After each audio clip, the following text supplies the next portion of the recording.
Ay kişi yavaş sür daha. Sürmeyi sizden öğreneceğim. Sen adam olmak önce. Sakla gördüm. Dayanacağım.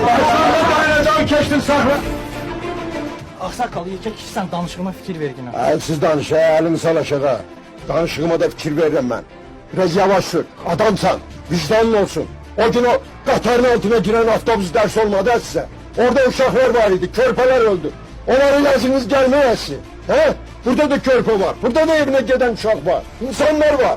O körpe belki yegane uşaktı. Belki ömrü boyu gözlüğüm o adam o uşağı. İnsanı bilene 30 qəpik çok kazanmağına göre aparıp halkın uşağın duvara çırpıp Qatarın altına salatsan. He? Utanmışsan ha sen canan oğlansan. Özde uşakların var evde seni gözlürler. Cemaate sen hamısına 30 qəpik kim baksan. Biraz yavaş süre yavaş. 5 dəqiqə ileri 5 dəqiqə geri. Əsas odur ki sağlık salamatlıq olsun.